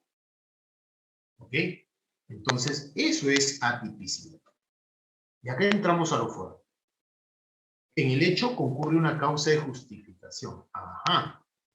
Si hablamos de causa de justificación, es importante analizar que para ello tenemos que ubicarnos en la categoría del delito de la antijuricidad. Y dentro de la categoría de la antijuricidad tenemos como causas que justifican esa conducta, ojo, ya pasamos el tema tipicidad, si calza, esa conducta que le imputan a nuestro personal está en el catálogo penal como delito, pues así está, encaja. Entonces vamos a ver si esa conducta está provista de una causa de justificación, si es justificable la realización de esa conducta dentro del derecho. Entonces, para ello tenemos que saber que las causas de justificación son la legítima defensa, el estado de necesidad justificante, el ejercicio legítimo de un derecho, el consentimiento. Entonces, en ese sentido, tengamos presente que estos 4 causas de justificación podemos invocarlas para el sobreseimiento. Pero ojo, cada una de estas causas de justificación tienen requisitos que tienen que concurrir copulativamente para que sean invocadas. Legítima defensa, estado de necesidad justificante, el obrar en el ejercicio de un derecho, un deber, y el consentimiento, artículo 20, punto 10 del Código Penal. Actuar con consentimiento del titular del bien jurídico que se vulnera. Y lo primero que tenemos que ver es la legítima defensa. Muy bien, señor, pues, mi patrocinado sí le dio muerte a esa persona. Eso no cabe duda. Por consiguiente, la conducta es típica. Muy bien, supera el estándar de tipicidad. Superada esa categoría, vamos a la otra categoría, la antijuricidad. La defensa técnica sostenemos que no supera este filtro porque hay una causa que justifica su accionar de haber dado muerte a esa persona. ¿Cuál es? La legítima defensa. Pero cuando hablamos de la legítima defensa, ¿no es cierto? Artículo 20, Código Penal, tiene 3 requisitos que tenemos que establecerla a través de elementos conviccionales. La agresión ilegítima, la necesidad racional del medio empleado y la falta de provocación suficiente. ¿Qué pericias podemos haber realizado o deben poderse haber realizado para establecer esto?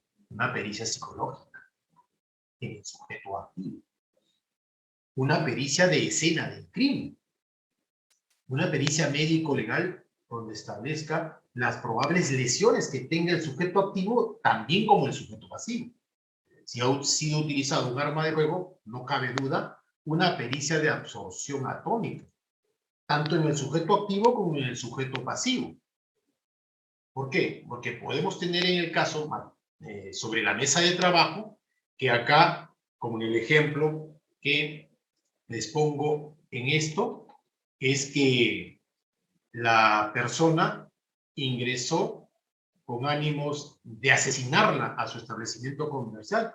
Y al percatarse de ese acto, nuestro patrocinado ha desenfundado su arma de fuego, que tiene permiso de posesión y de arma y munición para aportar y hacer uso, y le da muerte a esta persona que va a asesinar. O que le llega a disparar y solamente lo hiere, y en esa reacción lo mata.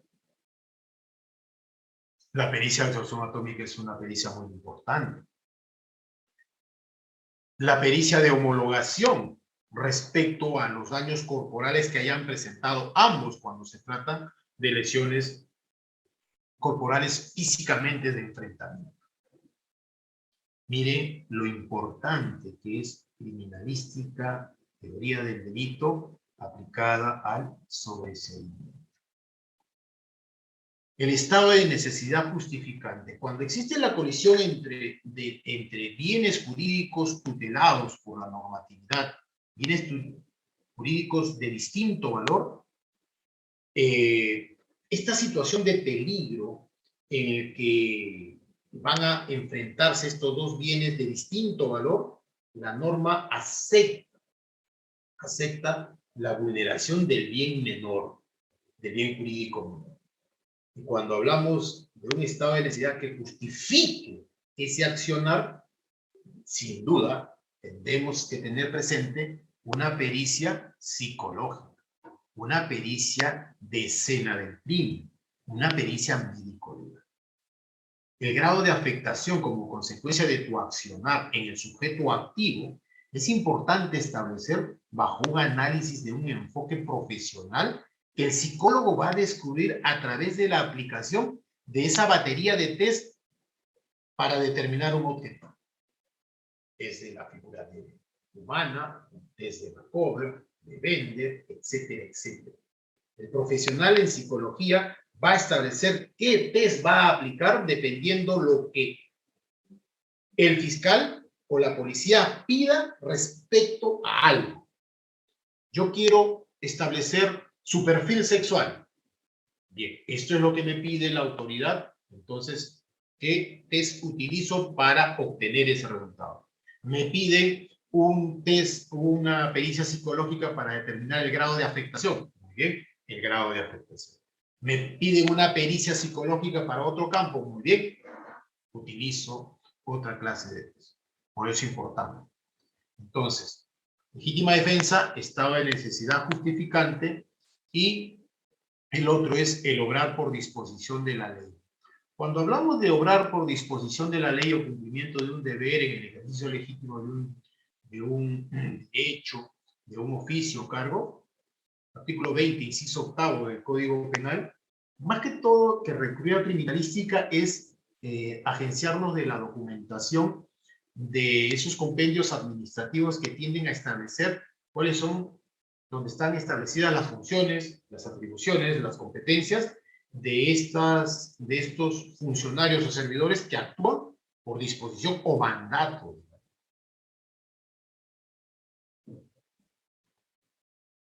El consentimiento. Casos de violación.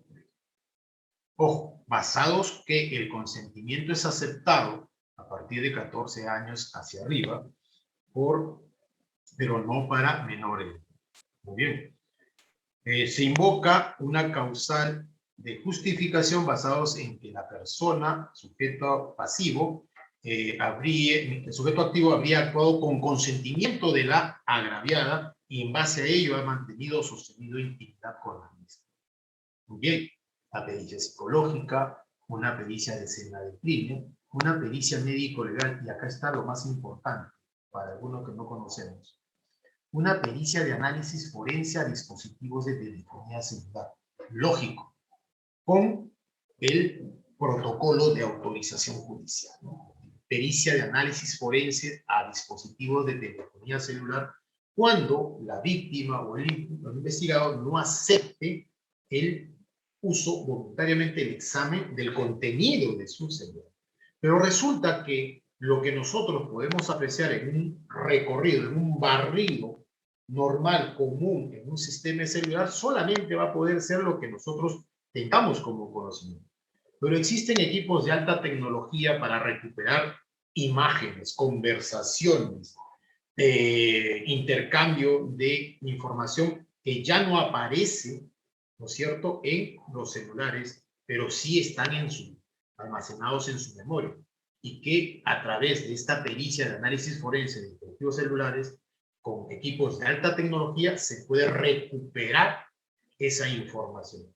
Donde puede advertirse quizás que el tema de empatía, de enamoramiento, de aceptación, de correspondencia que haya podido tener el sujeto activo, el sujeto pasivo, la víctima, entre comillas, con el sujeto activo. Recordemos que el consentimiento también tiene requisitos, los cuales están en pantalla. Miren cómo se puede llegar a acreditar esta circunstancia.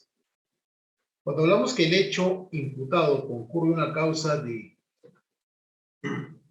inculpabilidad, ya no estamos en la categoría de tipicidad, no estamos en la categoría de antijuricidad, ahora estamos en la categoría de culpabilidad, ¿no es cierto? Y cuando hablamos de categoría de inculpabilidad hay tres grandes tópicos. Primero, lo que es la inimputabilidad por minoría de edad, por anomalía psíquica, por grave alteración de la conciencia, por grave alteración de la percepción. Cuando hablamos de conocimiento de la antijuricidad, cuando existe error de prohibición, error de comprensión culturalmente condicionado. Acordémonos la pregunta. ¿Cómo se acredita la existencia de un error de comprensión culturalmente condicionado? Artículo 15 del Código Penal. Una inexigibilidad de otra conducta, por el miedo insuperable, por estado de necesidad exculpante o por la obediencia jerárquica. Entonces, en el ejemplo que ustedes ven en la pantalla, corresponde al artículo 20, inciso quinto del Código Penal, que habla de ese estado de necesidad exculpante. Y cada uno de estos tiene su material conviccional a través de pericias que se realizan por criminalistas. Entonces, para hablar de culpabilidad en el tema inimputabilidad, tenemos anomalía psíquica, grave alteración de la conciencia, alteración de la percepción y la minoría de edad. Veamos cada uno de estos. Miren que esos 8 requisitos, 8 supuestos del 344.2 de sobreseimiento, se ramifican cuando entramos al estudio de la dogmática penal exactamente en lo que es teoría del delito. Anomalía psíquica, artículo 20, inciso primero del Código Penal. Esa anomalía psíquica permanente, grave, perturbadora, que te aparta de la realidad y no te hace distinguir lo bueno ni lo malo, lo real de lo irreal. ¿Cómo acreditamos ello? Siempre pregunta en clase. ¿A través de una pericia psicológica o a través de una pericia psiquiátrica? ¿Cuál es la diferencia en estos casos para hablar de teoría? ¿Pericia psicológica o pericia psiquiátrica? Sencillo. Cuando hablamos de que al sujeto activo tenga probablemente perturbación psíquica morbosa, presencia de procesos psíquicos patológicos, no necesitamos, no nos va a ser suficiente una pericia psicológica. Va a ser determinante la existencia de una pericia psiquiátrica donde el psiquiatra nos diga que esta persona tiene un apartamiento de la realidad y se aísla en un mundo que él solo cree y no lo hace diferenciar entre el bien y el mal, entre lo real y lo irreal. Y esa pericia es la pericia psiquiátrica. Sin duda, no cabe duda que otra pericia contribuyente sería el de la escena del crimen, donde vamos a encontrar indicios e evidencias. El test que va a aplicar como método o técnica para la realización de su pericia ese perito psiquiátrico va a ser materia de análisis, cuestionamiento, estudio, debate en lo que es el control de fiabilidad del informe pericial. La grave alteración de la conciencia. Muy bien. Cuando hablamos de grave alteración de la conciencia, esto no tiene un fondo patológico, ¿no es cierto? Son perturbaciones pasajeras, las otras son permanentes. Esta es pasajera, de naturaleza fisiológica, psicológica, hipnosis, delirio febril, sonambulismo, embriaguez, etc. Entonces, la pregunta acá es, ¿cómo lo acreditamos? Ya no con una pericia psiquiátrica, porque la pericia psiquiátrica va a ser para esas partes morbosas, radicales que existen en lo que es la conducta del cerebro. Acá va a ser una pericia psicológica. Cuando hablamos, por ejemplo, de lo que es el sonambulismo. Pero cuando hablamos que esa grave alteración de la conciencia se ha producido por la ingesta de alcohol, ¿eso es momentáneo? Sí, es momentáneo, hasta que el cuerpo asimile, ¿no es cierto?, metabolice la ingesta de alcohol.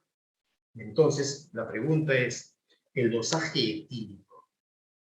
Sobre el tema dosaje etílico exactamente, el valor conviccional del método, repito, el valor conviccional y fiabilidad del método empleado en una pericia de dosaje etílico, sea por nuestra Policía Nacional del Perú, que utiliza comúnmente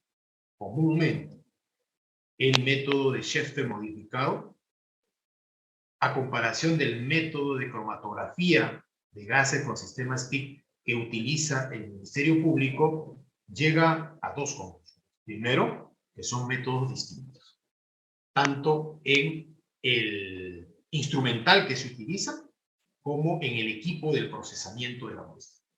Por consiguiente, dan dos resultados distintos. Segundo, establecer cuál resulta ser el método fiable o más fiable. Acuérdense, caso Dauber, criterios Dauber, acuerdo plenario 4/2015, puede conllevar a lo siguiente. Establecer, como repito, cuál es de los dos el método más fiable. Porque puede darse esto. Ley de alcoholemia, todos la conocemos. Grados de alcohol, muy bien. Hay uno en que es ebriedad absoluta, ¿no es cierto? Y cuando se llega a ese estándar, es causal de inimputabilidad. Artículo 20 del Código. Muy bien. ¿Y qué pasa si un dosaje etílico de X institución dice que sí llega a ese estándar y el otro dice que no? ¿A cuál se le cree? Porque si el que dice que sí llega a ese estándar, estaríamos a que la defensa técnica va a coger este resultado de dosaje etílico a su favor para pedir el sobreseimiento por inimputabilidad. ¿Cierto? Bien. Efectivamente, grave alteración de la conciencia, causa de inimputabilidad. Pero el otro, normalmente persecutor de la acción penal, va a decir, no, según este dosaje etílico no alcanza todavía ese nivel. Y por consiguiente podrá ser utilizado como una atenuante privilegiada para la dosimetría de la pena. Pero no alcanza una causal de inimputabilidad. Y viene. ¿Y dónde va a estar centrado el debate? En la credibilidad, fiabilidad del método que se ha empleado en uno u otro peritaje. Y para esto, para el tema de dosajes etílicos en lo que es calibrado del instrumento y equipo que se utiliza, les recomiendo que lean el informe que ha emitido el año 2019, marzo, 2020, marzo, no recuerdo. Sí, 2019, marzo, el Instituto Nacional de Calidad para establecer la calibración permanente tanto del instrumental como de los equipos que se utilizan Medicina Legal y nuestra Policía Nacional del Perú para temas dosaje. Temas muy importantes, muy técnicos como para que sumen a nuestra cartera de conocimiento y utilicemos nosotros en nuestros debates sustentando nuestras teorías del caso respectivamente. Alteración de la percepción. También esto es algo pasajero, ¿no es cierto? Se fundamenta en el criterio biológico natural, que no solamente, porque antes era solamente aceptado respecto a lo que era el habla y la audición, pero ahora se admite la alteración de todos los sentidos. Pericia psicológica, escena del crimen, pericia médico-legal, va a sustentar, acreditar o desacreditar esto. La minoría de edad, causa de inimputabilidad.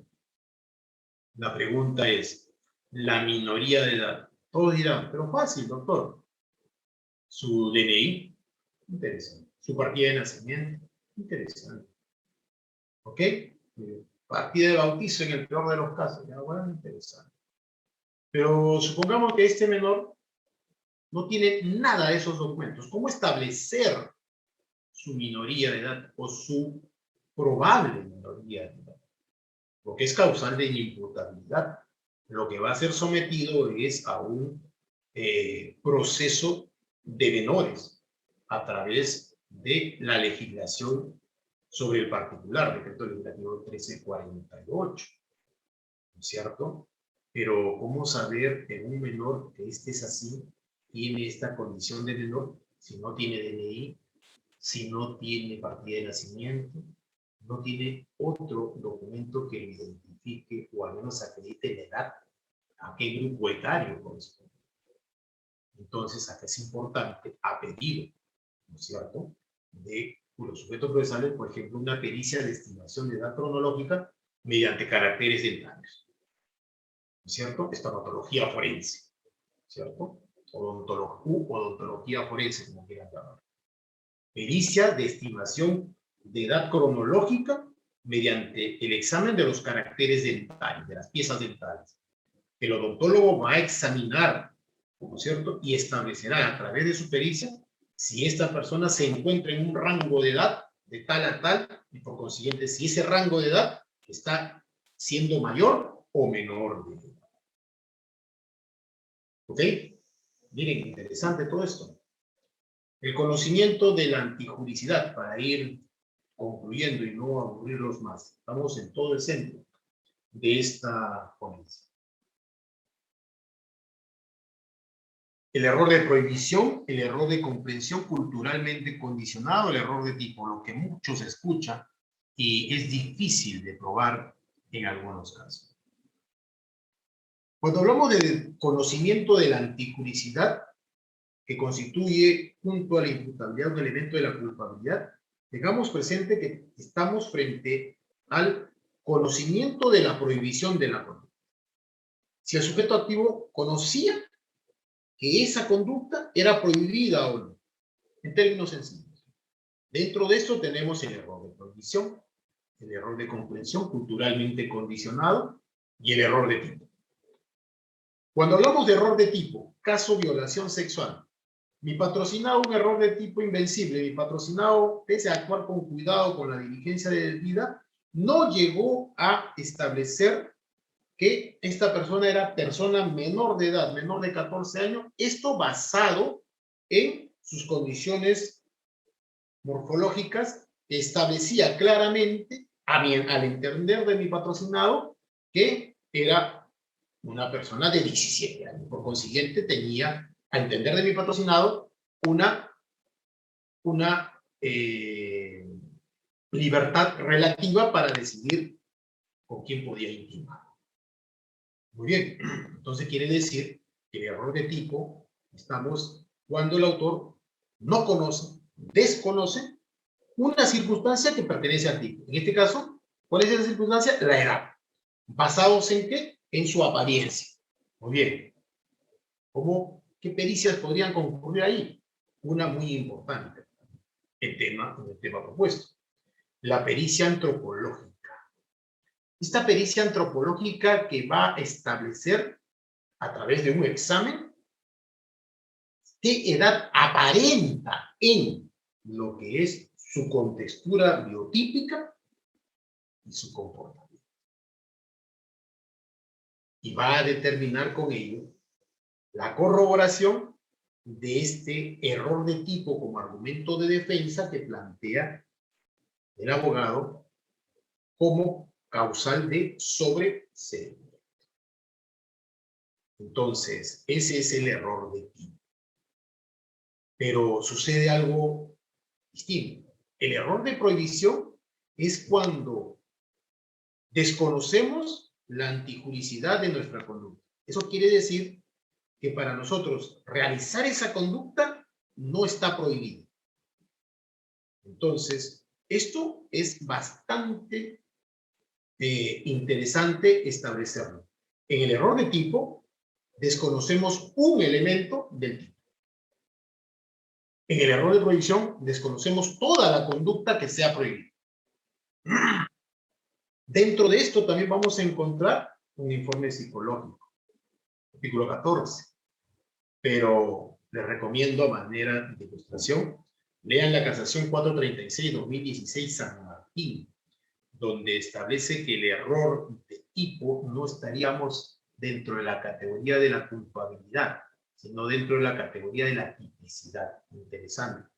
Si mal no recuerdo, fundamento 14, 15 y 16 de la casación 436-2016 San Martín, y que habla de la diferencia entre error de tipo y error de prohibición.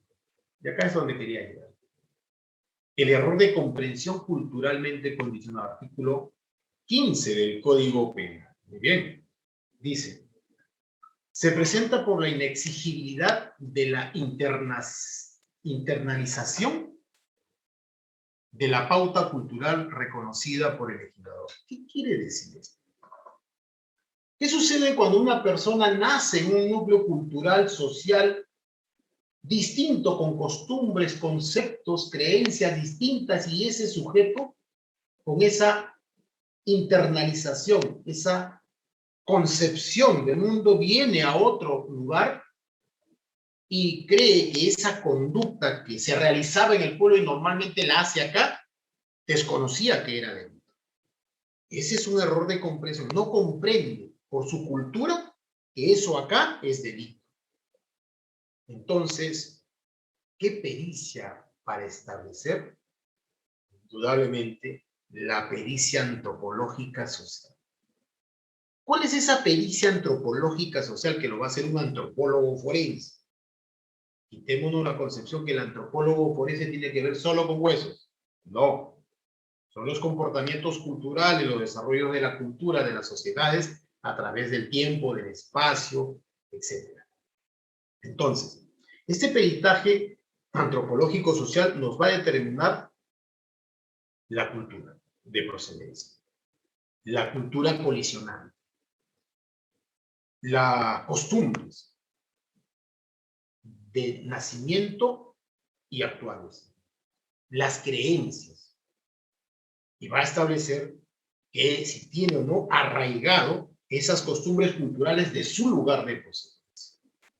Por ejemplo, típico es una manera de ilustración en clase de derecho, un error de comprensión culturalmente condicionado cuando una persona del Medio Oriente viene de esa cultura creyendo que poseer un arma es cotidiano allá y no es delito, y viene acá, se agencia de un arma sin la licencia. Ese enraizamiento, esa internalización de la pauta cultural de su pueblo de origen no le hace comprender que acá esa conducta está sancionada. Ese es un claro ejemplo de un error de comprensión culturalmente condicionado. Peritaje obligatorio, antropología social, para determinar el grado de enraizamiento, cultura y costumbre. Para terminar, la no exigibilidad de otra conducta, el estado de necesidad es culpante, el miedo insuperable y la obediencia jerárquica. Este último, normalmente establecido a través de normatividades de naturaleza administrativa donde establezca sus funciones, atribuciones, obligaciones, producto de su desenvolvimiento subordinado. El estado de necesidad es culpante.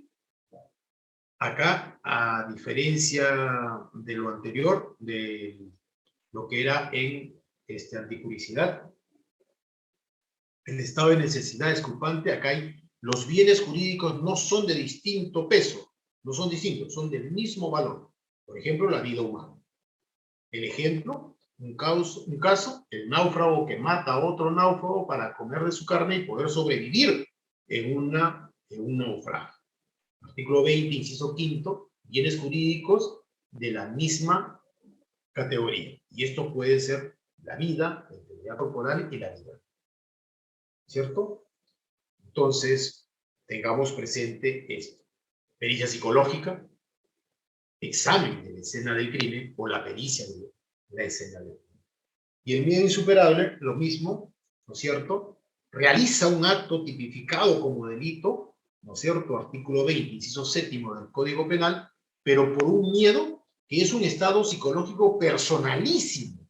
Y ese miedo es de tal magnitud que va a obedecer a estímulos o causas no patológicas en él, sino del mundo exterior, estímulos que vienen del exterior. Y ese miedo es de tal magnitud para el sujeto por sus condiciones personalísimas que va a conllevar a la realización de una conducta tipificada como delito. Y para saber ello, debemos practicar una pericia psicológica, indudablemente, una pericia de la escena del crimen para encontrar los indicios, evidencias físicas, materiales, biológicas, etcétera, en el lugar de los hechos. La obediencia jerárquica, como les decía, simplemente es para lo que es la relación de subordinación, la competencia del superior que emite la orden, el que obra el inferior por obediencia en línea, y la orden debe estar revestida por cierta formalidad, y la orden debe ser antijurídica. Y finalmente, el hecho imputado concurre una causa de no punibilidad, el artículo, ejemplo, 208, 299. Empieza que no son punibles, no son reprimibles, y ahí pone qué cosa. El hecho es ilícito, sí, pero por una condición particular del sujeto activo, esa conducta no es punible, no es reprimible penalmente, sin perjuicio en muchos casos de las consecuencias de carácter resarcitorio. La acción penal se ha extinguido, artículo 78, y finalmente esto que es el caso de Arequipa, el Cañón del Colca, el caso Ciro, muy conocido a nivel nacional, donde la causa de sobreseimiento son dos de manera copulativa. No existe razonablemente la posibilidad de incorporar nuevos elementos a la investigación ya realizada, y además lo que se tiene resulta ser insuficiente para solicitar fundadamente el enjuiciamiento del imputado. ¿Eso qué quiere decir? Que la criminalística de campo, la criminalística de laboratorio, la criminalística de identificación se ha realizado en conjunto con otros actos de investigación y ya no hay más que hacer en ese caso. Y con lo que se cuenta, pese a la multiplicidad de disciplinas que han intervenido a través de la criminalística, no resulta ser suficiente para llevar al imputado, al presunto sospechoso, fundadamente a un juzgamiento. El caso Ciro fue un caso latente sobre este tema. Esto significa que este caso fue sobreseído porque no se encontró, no había la posibilidad de incorporar más actos de investigación, porque ya se habían hecho todos, y lo que se tenía no era suficiente. Esto, señores, a grosso modo, es los supuestos de sobreseimiento desde la óptica de la teoría del delito y de la criminalística que ha me he permitido esbozarles el día de la fecha. Espero que haya sido contributivo lo que he expresado y quedo a dispensas de alguna pregunta si hubiere lugar. Gracias de antemano.